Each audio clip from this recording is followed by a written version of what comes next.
Girl, stop playing. Yeah. I'm your favorite homegirl, Coriel, here to encourage you to stop playing with your potential and start working for what you want in life and in love.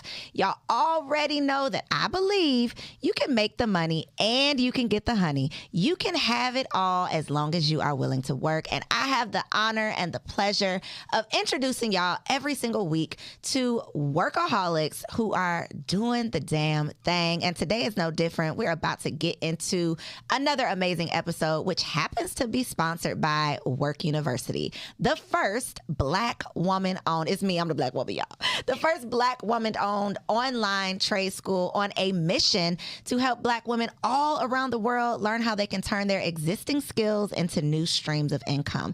Tap in right now. You can check the link below or log on to workuniversity.com. And of course, that's work with an E. Speaking of work, we got a real working woman in the building. My girl, Alicia Ree. Welcome to the studio. What's up? So I didn't even attempt to put a bio or an intro here for you because you are like the definition of multifaceted. You do all the things. I was trying to explain to somebody what you do and I was like, it's just, she does it all. She does it all. So introduce yourself how you want the people to know you. Hello. My name is Alicia Ree. I am like warm tea and Hennessy. I am a transformation coach, international speaker, and overall strategist. I just get it done. She gets shit done. Get it done. You get it done. So I want to talk about, because I don't know the answer to this. A lot of times I already know the answers before I ask the question, but what was your first entry point into entrepreneurship? Ooh, so I was 12 years old and I'm the oldest of four. At the time, there were three of us. No, I'm lying. There were four of us at that time. And we were hungry. My mother had lost a child when I was 8, and when she lost a child, she lost her mind. And my father, of course, he couldn't handle it either, so he kind of checked out a bit. So my parents were on their own traumatic journeys, trying to deal with their own trauma. And there were these four kids who were trying to figure out life, like how do we eat? How do we consistently have running water in our home? How do we make sure we have lights? Things that most kids should just not be concerned about. But because I was the oldest, I had to be concerned about it.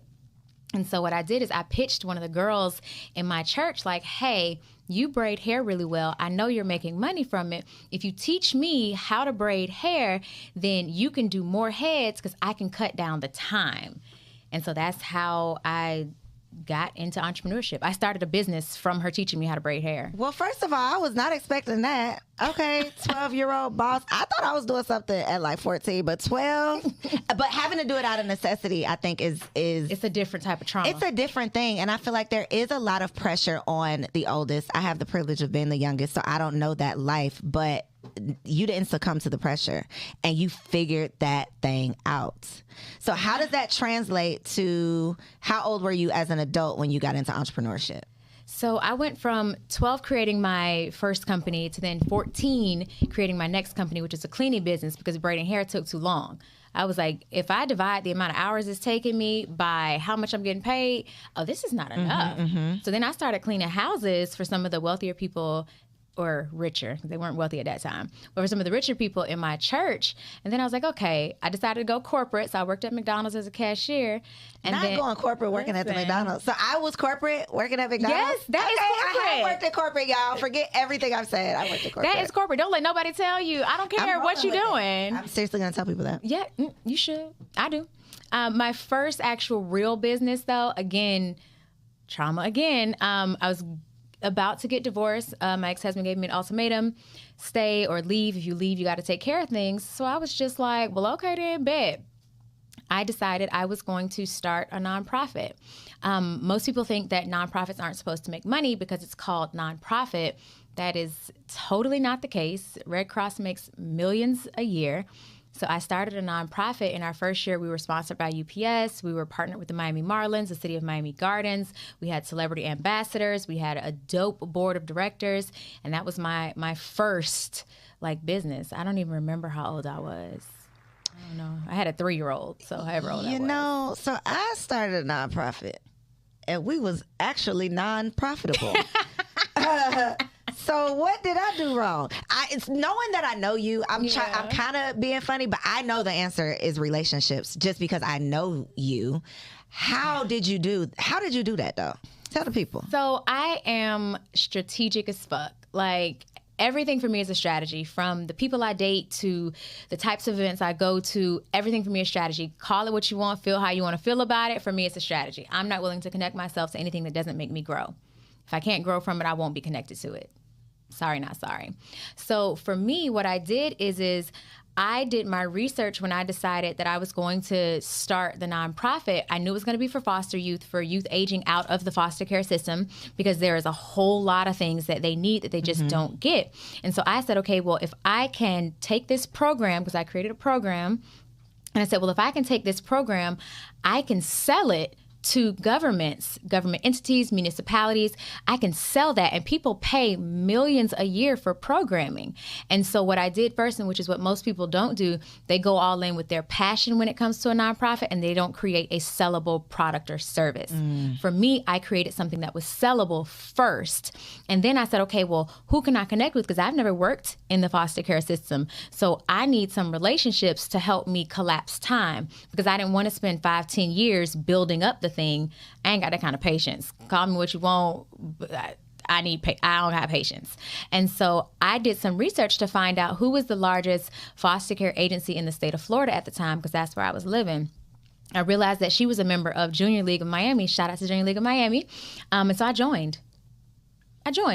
You had to pay a fee, of course, but membership has its benefits. Anybody who is an Amex, platinum card holder understands the benefits that come when you are a member. And so I researched who she was. I realized that I would need to get close in with her, and I needed a definite yes. I wasn't going to be able to get a definite yes without being a member, because members do things for each other. I didn't join a sorority. I didn't have, a family who was super well connected. So that meant I had to be strategic as fuck as to how I was going to get what I needed. So I joined, and the day after you paid your membership and you signed a little paper, they gave you a book that had every single person's address, telephone number, and email. As soon as I got the book, she was the first person I emailed. She scheduled a meeting with me, and she said she only said yes to the meeting because I was a Junior League member. She said it was already a yes simply because I was a member.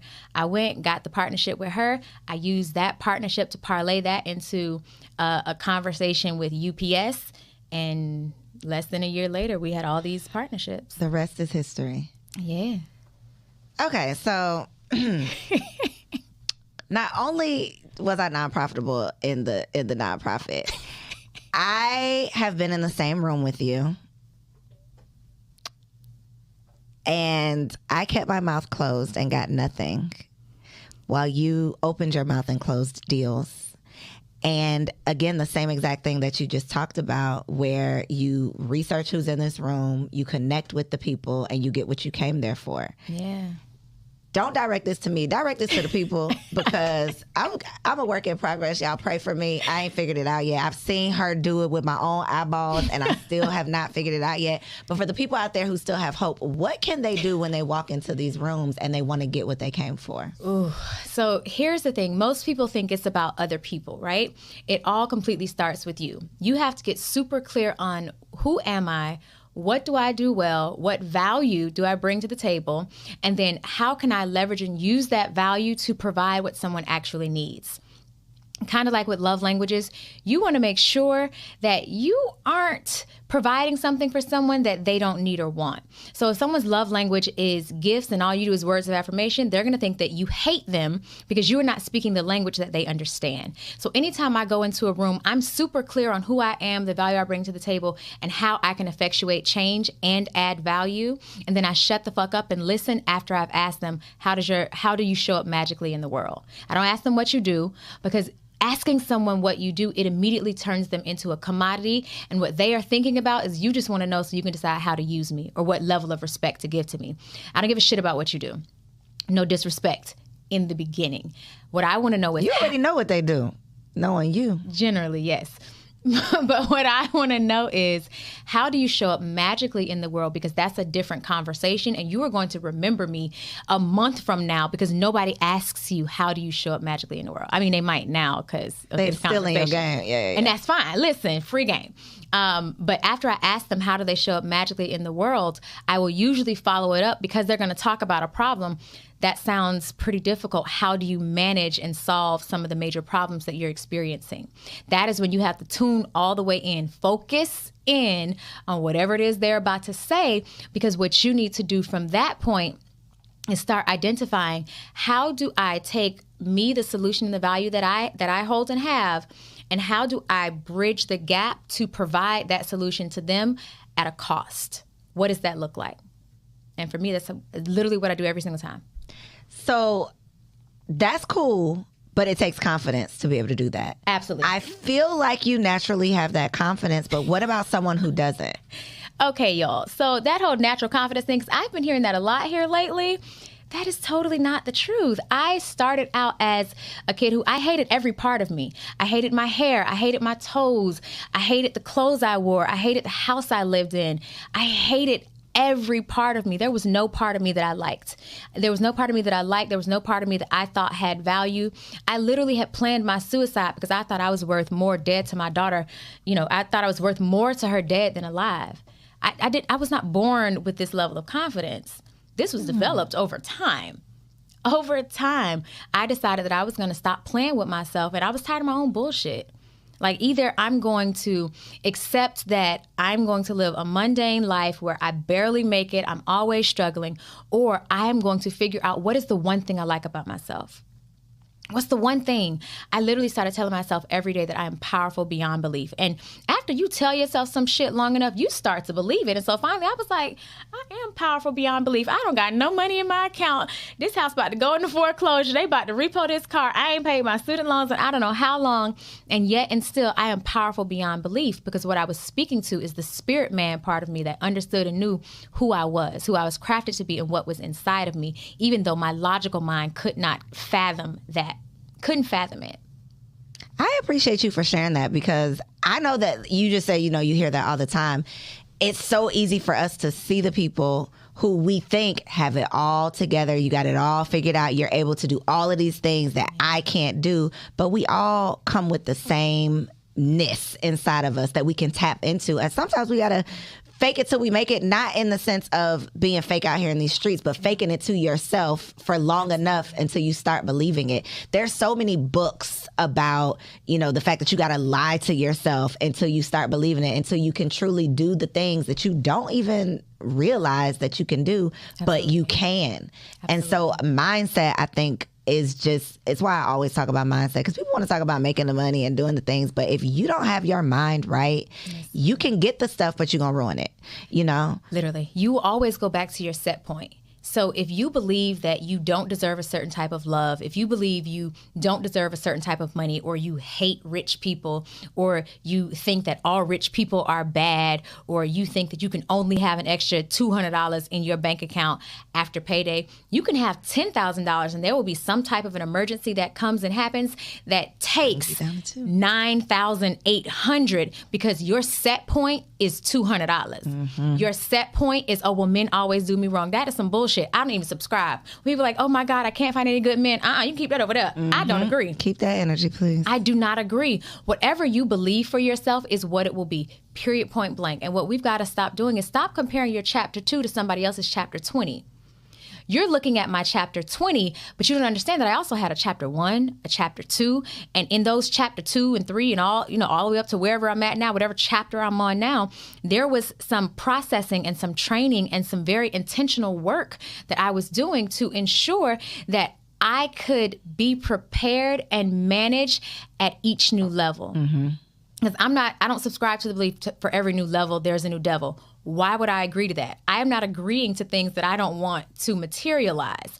So for me, it's for every new level, it will require a different version of who I am. Mm-hmm. It will require me to tap and go deeper so that I can achieve and reach and be my highest self. But to get that, you got to figure out, who am I first? Without my title, without my role, without my responsibility, who am I? Who am I? So how do you not fall into the fake networking thing that so many people fall into? Because you actually create meaningful relationships that a lot of times turn into profitable relationships. How are you able to navigate that and not just turn it into like a passing the business card out, fake, phony, I met you, but I don't know you, I can't take nothing from this type of thing? So for me, I actually give a shit. When I ask them how do they show up in the world, I genuinely care. Like, I actually want to know. It's not just because, oh, you can get me this opportunity later. I put that on the back burner because I understand no matter what, because I bring value to the table, there's always going to be something that I can do with them, some way that I can serve them, some way that honestly they too can serve me, because it's a symbiotic relationship. There is, the universal law is giving and receiving. So I have no problem giving because I understand by universal law, I will also be given unto. So it's giving and receiving. So when I ask them how you show up magically in the world, it's because A, I give a shit, number one, and B, I want to know who are you as a human.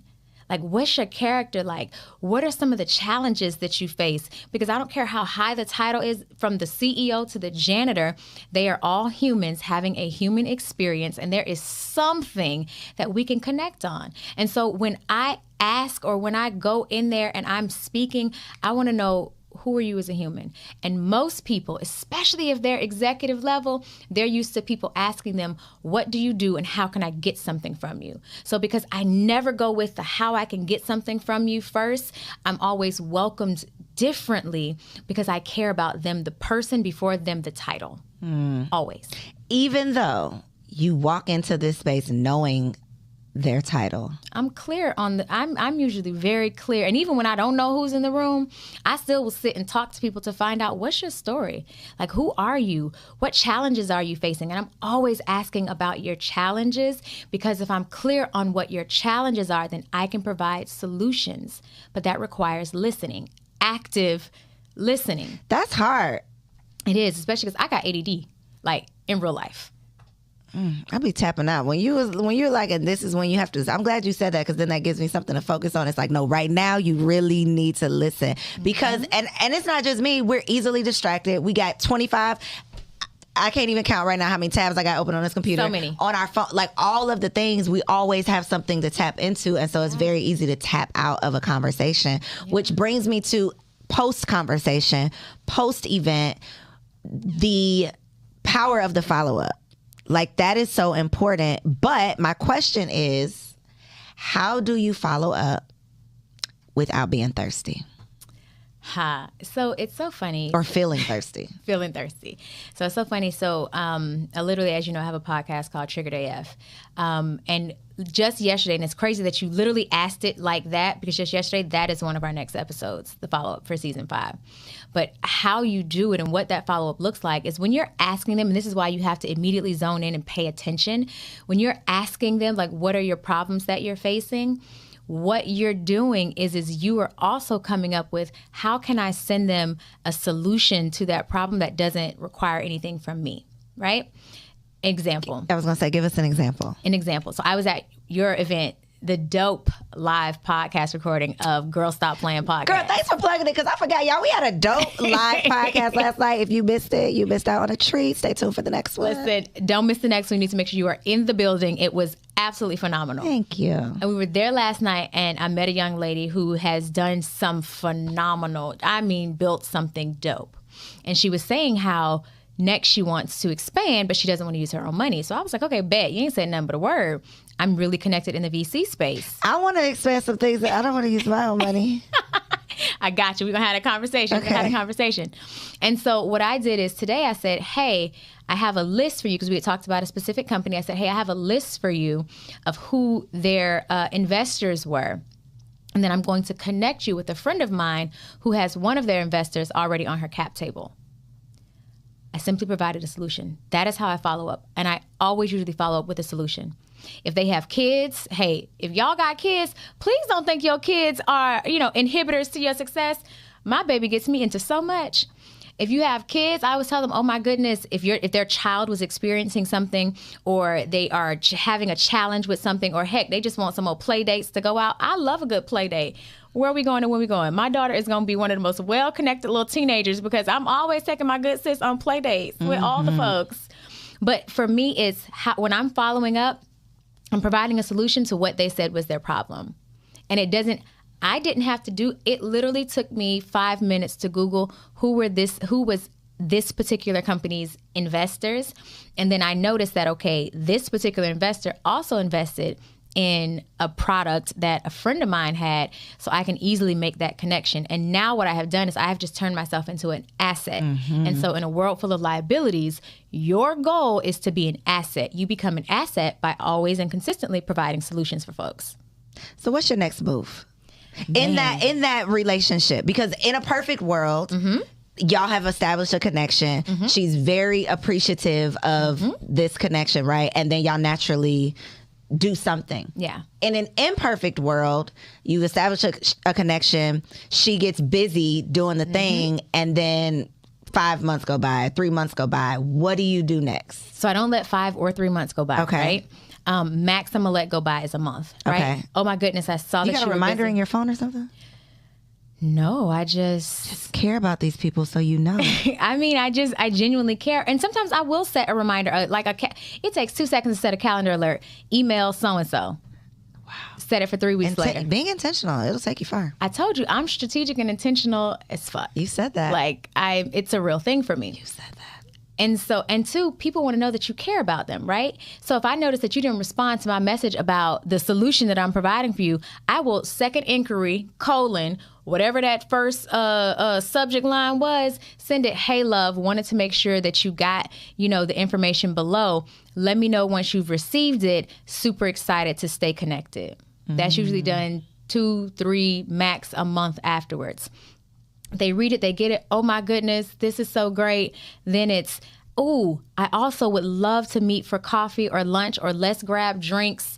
Let's do something so we can hang out. And then when we hang out, I don't talk business. The first time we hang out, I'm not talking business. What?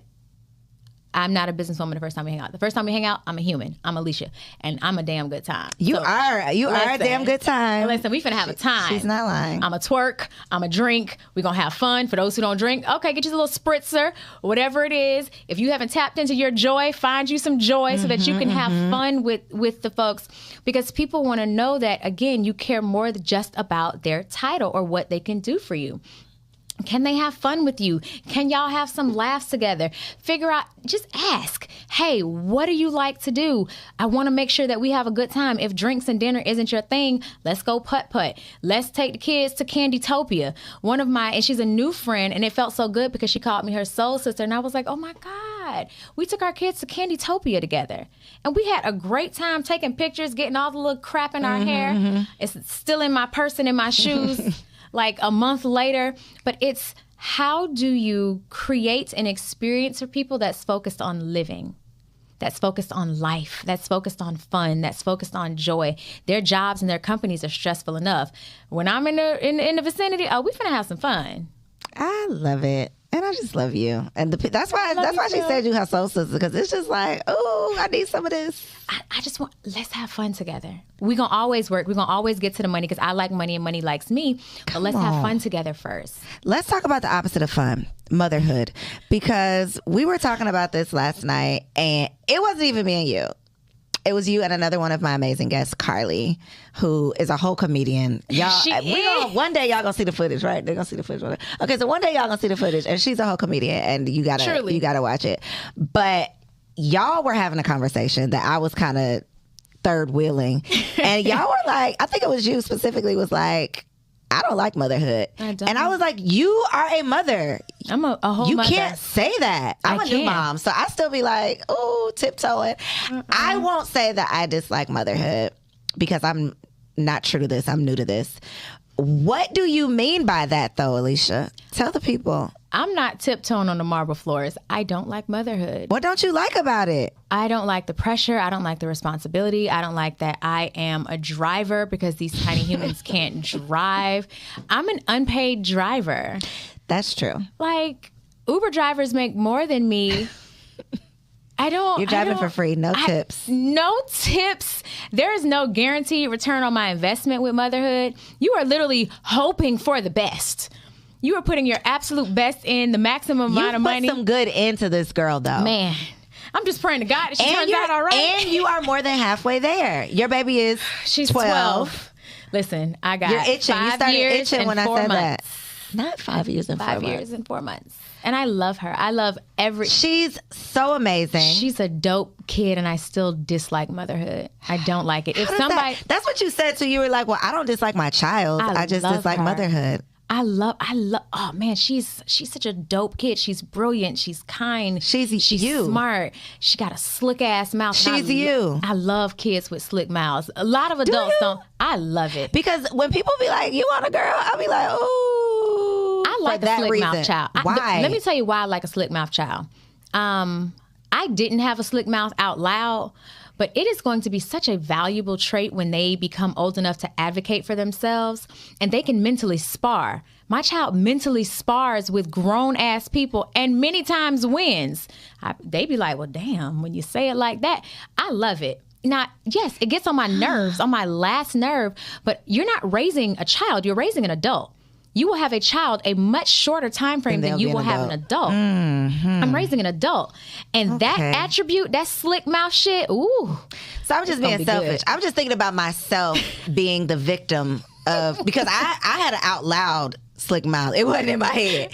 It was on the outside of my body. And so I could just imagine getting that back. You know, they say with the daughters, you gonna get it back. Yeah. I am in for a rude awakening. So I guess I'm just being selfish because I'm like, I'm gonna have to fight you. I mean, and here's the thing. We go back and forth. I'm not of the community that believes children should be seen and not heard. We be going back and forth. Like, some of my men, because I date and I date well. Come on, some of my men. We'll talk about it next. Don't worry. Well, some of my men, they'll be on the phone with me when I'm talking to her, and she be going back and forth. She be hitting it too. So so you never say, all right, now, little girl, wait a minute. You never get to that point? If she gets a little, I be like, listen, we cool, but we ain't never that cool. Okay. Play with your little friends. So you do reel her in. Yeah, I reel her in, but I'm okay with her expressing her emotions. She tells me all the time, I really don't like that you rush me.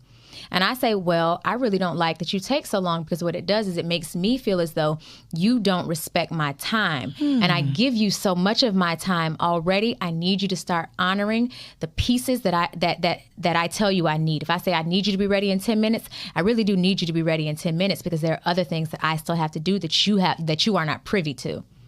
This morning we was in the car. She's like, you know what, Ma? You right. I'm sorry. I'm gonna do my best to get ready quicker. You're raising a thinker and not just a doer. And so many people are raising doer. Do what I said do. Don't think about it. Don't ask me about it. Don't wonder why I said it. Don't you dare ask me why I said it. Just do it. And I think, like you said, that's going to come in handy in so many ways. And I think our generation are doing a better, I mean, we doing some crazy shit now. We still do, but we are doing a much better job of not doing the stay in a child's place, sit down, shut up, do what I say do without question, because in life you have questions. Hopefully you are, and you're able to ask the right questions, because if you don't, people are gonna get over on you, and ain't nobody got time to be getting over on. And honestly, I started out that way. Shut the fuck up, do what I said, don't ask me no questions. The fuck is you? This is a learned thing. This is, when I tell you learn. This is evolved, Alicia. Okay. Listen, Lola, my lower self. Lola, I talk about it a lot on my podcast. The lower self, Lola. My lower self. I had to name that bitch so that I can know when it's Alicia who's talking, who's processing, who you're speaking to, and then when it's my lower self saying, just ram your car into theirs. You don't do it though, right? No, but I still need to recognize. You think about it. You have to understand your lower vibrational self. It really just wants to protect you. It truly does. It is the fight or flight, and everything is, oh my God, you're gonna die. Your lower vibrational self is everything is, oh my God, you're gonna die. So it likes to fight to the death. Right? And so and that's ego, that's all the things. So trying to deny its existence, or trying to pretend like, oh, it's not there. I'm vibing so high. I'm so healed. Bullshit. Trying to pretend that it's not there. What happens is if you try and push down something long enough, eventually it's gonna come back strong. It's gonna explode, and many times it's gonna explode when the consequence doesn't fit the crime. And so what I do is, I'm always in conversation when I'm spazzing out or when I'm like losing my shit. I'll say, okay, the reason I'm spazzing out is because I feel hurt about this, or I'm afraid about this. Thank you so much for trying to protect me. Now I'm going to need you to sit in the passenger seat, and now this is how Alicia is going to respond. But Lola, that bitch always got a response. Always. But mature Alicia be shutting her shit down. I love that. And it's not perfect. Ooh, please don't think it's perfect, because baby, if you had caught me on a plane with this lady, what you gonna do to the lady? Lola was about to get her. Oh, I just can't. I've never personally met Lola, so I just cannot. I mean, I could see her coming out of, I could see that she up in there, but I've never seen this, so I just can't imagine. Man. I see the soul, my soul sister. Listen, Alicia, because I vibrate on love and light. You do. And also it can get real and real ratchet real quick. That's the Hennessy. Listen, that's the Hennessy part. I'm the warm tea. That's because warm tea is mostly who I am. Like I want to know people's feelings. I want to make sure you're okay. Like I care, what you're experiencing. And also, if you trigger me, that's literally why our podcast is called Triggered AF. Because once I'm triggered, I become something that I don't like. Kind of like the Hulk. How he's all nice and mild-mannered. But boy, when he get that other side. Yeah.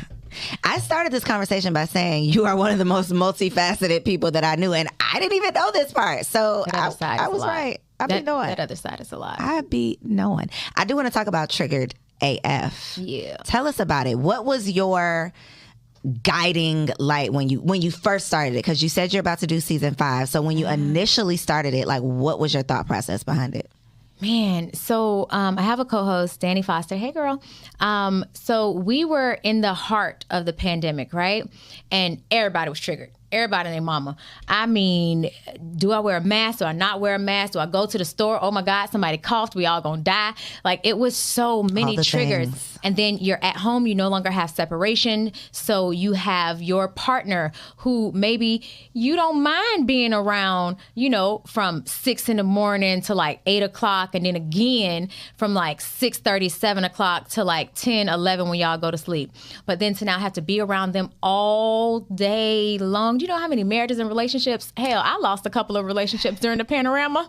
Let me put that in my notes so I come back to this. All the men, because I almost forgot.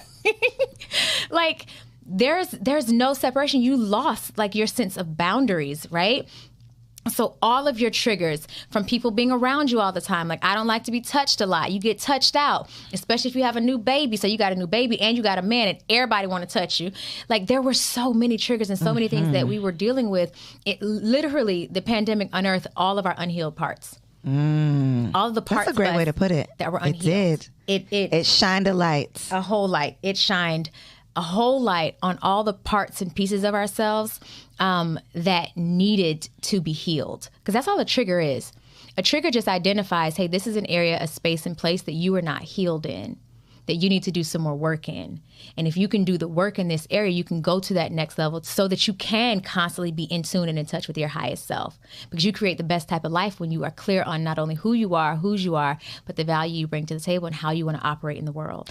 This podcast sounds therapeutic. We be on here just talking some shit, really. But you sound like this. Y'all really doing some therapeutic. Yeah, we literally, you'd be surprised. We get DMs all the time like, hey, you guys help me through a divorce. Hey, you guys help me not to kill myself. Like, because we talk about all the things that are normally taboo. Like what? Tell us some of the things. We have a conversation coming up, actually, a conversation with a white man, and we talk about white boys being bombers in schools and shooting people and white supremacy. Like, we have very real conversations about how triggering it is for Black women to have to sometimes see counterparts who are not as good as we are get things that we not only deserve but have worked for. Like, we have very real conversations. We have conversations about things that we've done, about how Lola, when I was in college, did some pretty foul things to a young man I was dating who we broke up to. Like, we have very real conversations about, okay, this is how Lola responded, and now this is how I should respond.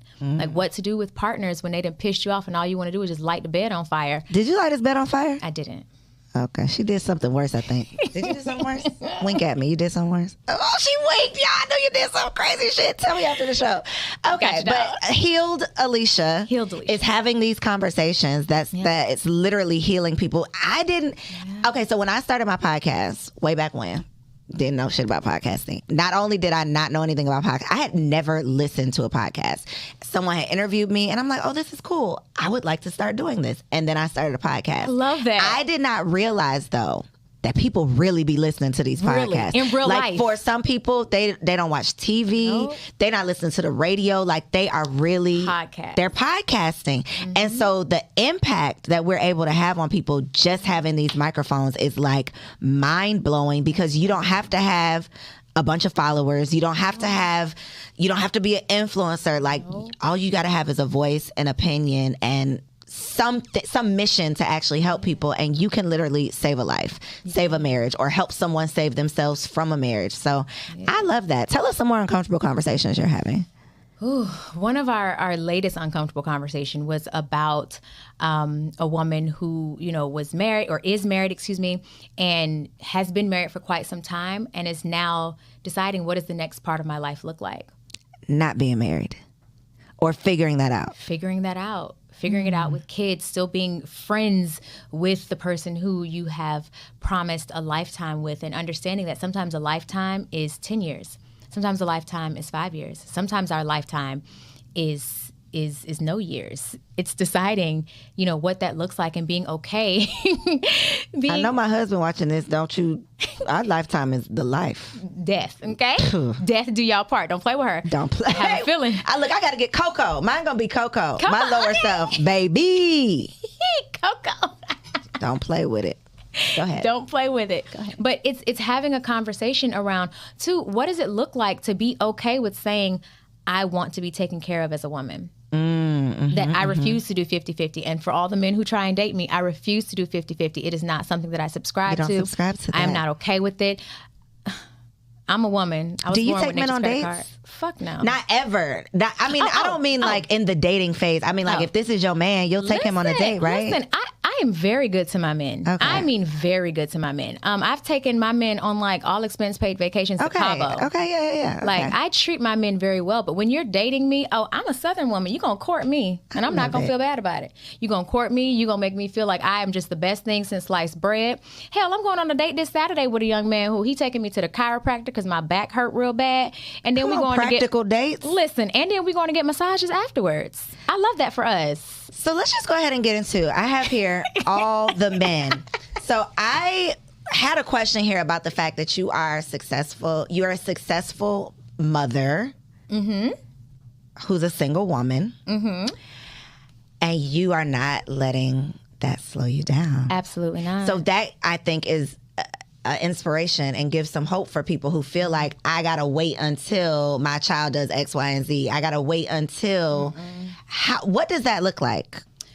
Ooh, but your child is 12, so she's let's 12, but I've been dating since. Be clear, I've been dating. Okay, tell the people. Since I got separated from my ex-husband. And how old was she, girl? 2. Okay. 10 years. All right. And now, in my defense, was it different though, dating when she's 2 and dating when she's 12, or no? So when I was dating when she was 2, I was broken. Okay. I mean, I was the person who I tell people not to date now. Like I tell people don't date broken people. I was that. I'm sorry to all the men I dated when I was broken. Was Lola dating? That was Lola. That was Lola. Okay. I'm sorry. It was Lola. I should probably send gifts. For apologies. Healed. You're healed, evolved. Listen, the healed me is much better. Lola, when I was dating y'all, some of y'all, whoo, child. But no, so for me, it's allowing my village to let me still be a woman. Just because you become a mother doesn't mean you're no longer a woman. You are still a woman. You still have needs. And I'm not just talking about sexual needs, but you still need to be held. You still need to be loved on. You still need to... Wait a minute. Is the village the man? No. Oh, I was like, wait, where are you going with this? No. I'm sorry. Go ahead. The village are the friends and the family who I allow to watch her so that I can still be a woman. Got you. Okay. Yeah. I was like, we really about to get into a real conversation if the village is the men. But okay. Although now, but that's neither here nor there. One of my village members is picking up my daughter now. Thank you so much. Shout out to you, sir. But no, so for me, it was allowing my village to, hey, watch my child for me. I'm going to go on this 3-day vacation with somebody's son. I'm going to check in with you guys while I'm gone. And I'm also going to make sure that I provide for my needs, because I am not willing, and I'm not one of those mothers, shout out to you if that's you, but I'm not one of those mothers who's willing to pretend as if my life does not matter because I brought a human into the world. My life still matters. I still have value. I still am a woman with very real needs. And I am going to nurture and honor my needs, because then I can show up as a much better mother when my needs are provided for and when I am satisfied. I'm a bitch when I'm not. That's the thing.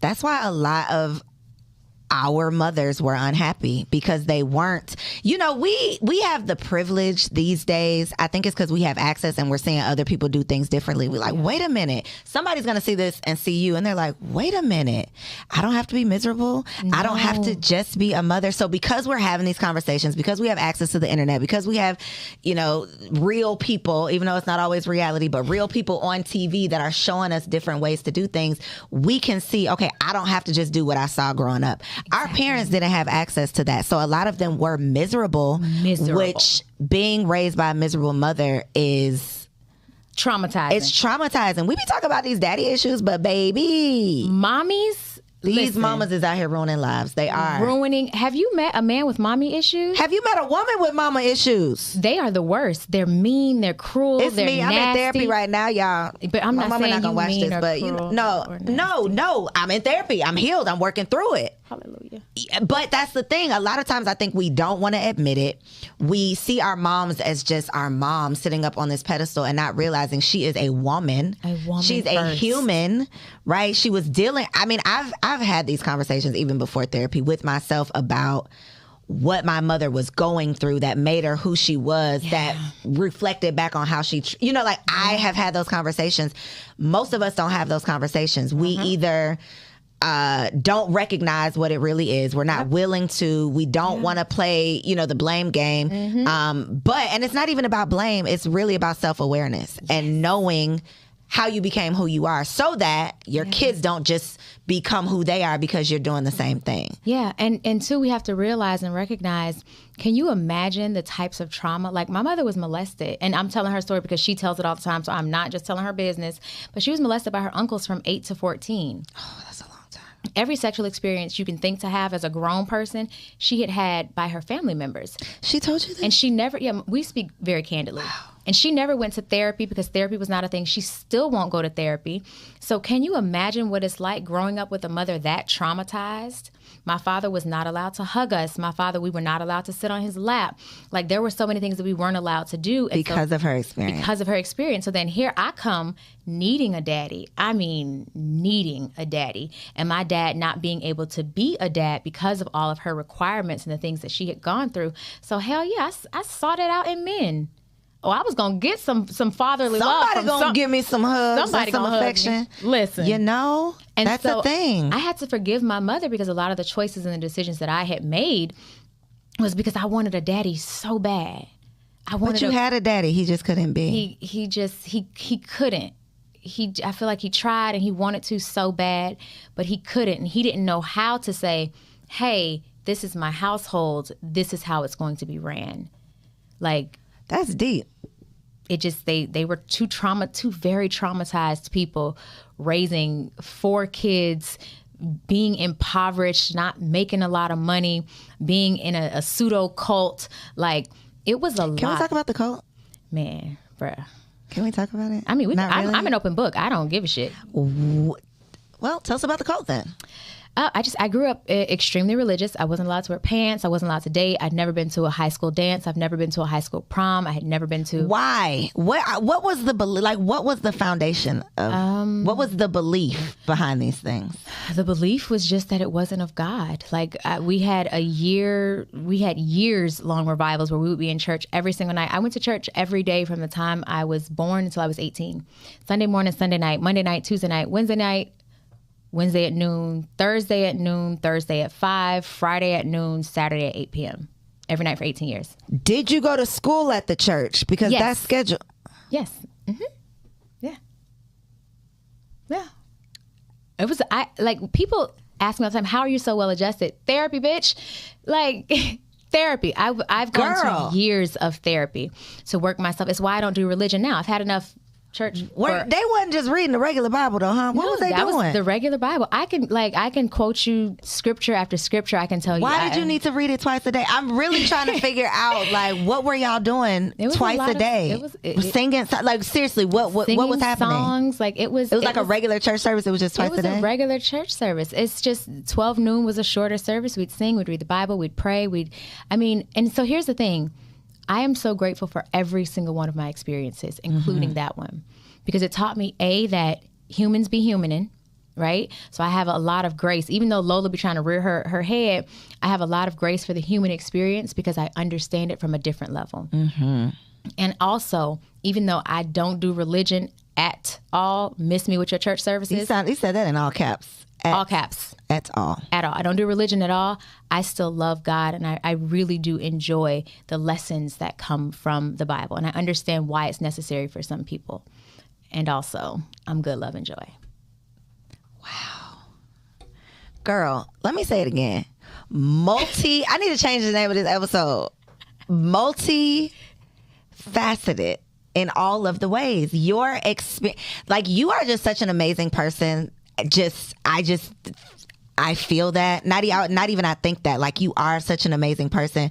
But to have overcome all of these things and to be able to use them to draw strength from and then be like a light for other people, that's like amazing.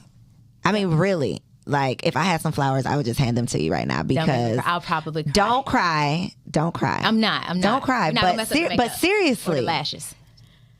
That's big. It's been a lot. But so here too, like, if you think of like all the people in the Bible who God chose, right? I don't know the Bible that well, so don't name those specifics. I won't go specific. Okay. But what I will say is every single person who God chose had an even bigger impediment, right? They all had something, which is why when people look at preachers and like, oh, well, he's a preacher, he shouldn't be. No, all preachers have a great impediment. Like, I need you to just know, like, it's probably something's coming with it. Listen, it's something coming with it, because especially those who are really, really like effective in their ability to help transform lives. Oh, they got some shit that they've either dealt with or currently dealing with. Why? Because you cannot help someone through their mess if you do not know what it feels like to get dirty. I can't see you and have compassion for you if I know I haven't had some shit that I've had to overcome, or some shit that I've done that I knew I wasn't supposed to do that could and should probably have gotten me into a lot of trouble. I can't be compassionate to someone if I cannot see how they are having a human experience and trying their best to figure it out. So every person, especially leaders, even if they're not in the church, great leaders, orators, all of them have something major that they have to deal with, because how can you help someone else out of their mess if you don't know what it feels like to get dirty? I don't even know what else to say, guys. I mean... This conversation went so many places that I just love you. I love you too. You are just, I mean, I knew you was everything. Seriously. Because normally people only talk to me about business. And pieces of, well, we didn't have some conversations. Yes. So I know some things. Listen. But to know all of the things about the things, it's like, wow. And we got to like have another offline conversation because, you know, I just want to give you a hug and just be like, girl, stop playing. You are bomb. It's been a lot. All the way around. Yeah. Just know that. Thank you. You are. I feel like that's why God didn't allow me to take my life. Because I had planned to take my life. January 2013, I was going to drive my car off the expressway overpass coming from Fort Lauderdale to Miami. I'm a planner. I am a planner. I was a project manager when I worked in the second part of my corporate America career, not the McDonald's one, the one after that. But no, so I was a project manager. So my entire everything was to get projects from start to finish, from ideation to execution. Like, that was all I did. And so I knew, hey, it's a $500,000 life insurance policy on my life right now. They would never think anything if I died in a car accident, because I had totaled at that point like 5 or 6 cars. Don't judge my ability to drive. I drive real good now, okay? Do you? I've had no accidents. We do not believe it now. I've had no car accidents, y'all, in the last 10 plus years. What were you doing? Remember I told you I got ADD? Okay. So when I be driving, I be thinking of other things, I be doing other things, and then I'll make a move without looking first. Used to. I don't do that no more, y'all. I promise. Okay. We're going to meet everywhere we go. I promise. I drive better now. I'll meet you there. But no, so I was like, okay, if I take my life driving, nobody will ever think anything. I had created a living will. So who would be the executor of the account once the money was dispersed, how it would go, when I wanted the monies to be distributed to my daughter, 50% immediately so that it can cover her private school, split that in half, 125 when she's 18, 125 when she's 21 to help her build her businesses or whatever it is that she needed to do, go to college or whatever. I had thought it out, planned it out. January 2013. I went home December 2012 because my life on the outside looked great. Like, I grew up in, a pseudo cult, but we were very musical. Like, music was a thing for us. So I was always in musical theater. And so I knew that you don't let your front of the house know what's going on in your back of the house, right? On the outside, I looked great. I had a husband at the time who was fine as frog hair. I mean, the man is gorgeous, brilliant man. He's still brilliant, super smart. We had just built a new home. We drove luxury vehicles. I had just gotten promoted, like 3 promotions in 1 year. I'm young as hell, making like $90,000 a year in Florida. Like, I'm like 25. Listen, $90,000. Like $200K in Florida. In Florida, yeah. That's a whole lot of money in that motherfucker at the time. I mean, now I'd be like, God damn, what am I supposed to do with this? But back then, it's a lot of money. So on the outside, things looked great. I had a new baby. She's brilliant. She's smart. She was speaking at age 1, like full sentences. Looked great. On the inside and behind the scene, miserable. Ex-husband, mean. He's abusive. I'm dealing with all of the turmoil, all of the things that happen when you do grow up with such a low self-esteem and you don't have any love or care for yourself and you're expecting this person to love you more or better than you love your own self. No, he loved me how I loved myself. I treated myself poorly, so he was simply a mirror reflection of how I felt about me, which is why I don't fault him for our experience. I chose someone who treated me the way I felt about me. I hated me, so I chose someone who hated me too. That's not on him, that's on me. And that's also too why I believe in personal accountability. I give 2 shits about what anybody else did. What did I do? How did I contribute to it? And how did I allow them so close into my space that they were able to affect me in this way? Doesn't mean I'm wrong. It doesn't mean they're wrong, even though, yes, there are some very wrong things. But it means that what I have done is taken accountability for, okay, this is how I can make sure I change things for future, which is why also I date a lot now. Because for me, I want to get super clear on what is it that I truly like and how do I want to be treated and what does that look like in real life. Because it's easy to say, oh, these are my requirements and this is what I want and this is how it is.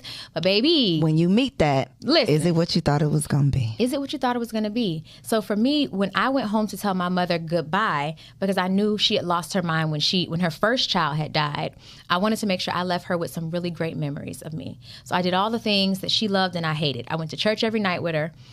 She was still going to church a lot back then. I went to church every night with her. I went to the thrift store, and I hated the thrift store because of how I grew up. So I went to the thrift store. I was doing all the things with her. And on one of the nights that I went to the church service, there was a young woman there. Her name was Naomi. I will forever be appreciative to Naomi. She looked on the outside how I felt on the inside. I felt like walking death. She looked like walking death. And this is no disrespect to her. It is how she looked. She was a foster kid who had aged out of foster care. She was going through so much turmoil. She had a brace on her arm because her man had thrown her through glass. Like, she was going through it. She is why I created the program for the first company that I built, the nonprofit. And so for me, when I met Naomi, it was introducing me to the part of myself that I didn't know I was missing, which is why I wanted to take my life, which was purpose. We all are born for and with purpose. And I don't believe that we all can't ever find it. You can find it and discover it. It just takes you deciding that you will stop playing and entertaining your own bullshit and truly tap into who am I? When I met Naomi and I saw how she looked and how I felt, me helping her helped me to discover who I was. And so, yeah, that's how we got here. Shout out to Naomi. I'm so grateful for her forever and always. She saved my life. Her and purpose saved my life. Y'all got to tune into her podcast because she done brought the therapeutic into my podcast. And won't he be doing that over here? So I know that y'all have enjoyed this conversation. And I know they don't want it to end. I don't want it to end, but they don't have to because I know you in real life. But tell the people, where can they get more of you? Because I know they want it. Listen, you can find me all over Beyonce's internet at Alicia Ree, and it's spelled ALECHIA, last name Reese, REESE. You can also connect with me, tribe.gotvaluenation.com. All the places and spaces. I look forward to, communing with y'all there. And Triggered AF. Yes, Triggered AF, the podcast. Subscribe to us. We have some really dope ass, conversations over there. And don't worry, I have already put Coriel on our list. I was about to say, girl, I was going to get on that list one way or another. You already on it. Listen, thank you. For season 5, because we're going to be doing all the in-person interviews. So we'll be coming to Atlanta, so don't you worry. We will definitely be having you on the podcast. You going to try to make me cry? What are we going to talk about? Listen, all the things. We don't always cry on there. Okay. We be ratchet and real too. Okay. Now listen. Okay. As long as I can get with We're multifaceted. We can do it all. You are multifaceted because you be doing the thing. I appreciate you. I appreciate you. Y'all, my notes, if y'all would see my notes, it ain't nothing like what we talked about, which is what I love and appreciate, because who cares about it's like what comes up is what is meant to be. And I know, just like Naomi saved somebody, I know this conversation saved somebody. So I love you. I appreciate you. Y'all, bye. I'll see you. Thank y'all for tuning in. Follow my girl. She's dope in real life. Dope in real life. See you on the next episode. Peace. Girl, give me a hug. I hope you enjoyed that video. This channel is all about encouraging you to stop playing with your potential and start working for what you want in life and in love. So make sure you hit that subscribe button so that you'll be notified when the next video drops. And comment below and let me know what you want to see on the next video. Peace out.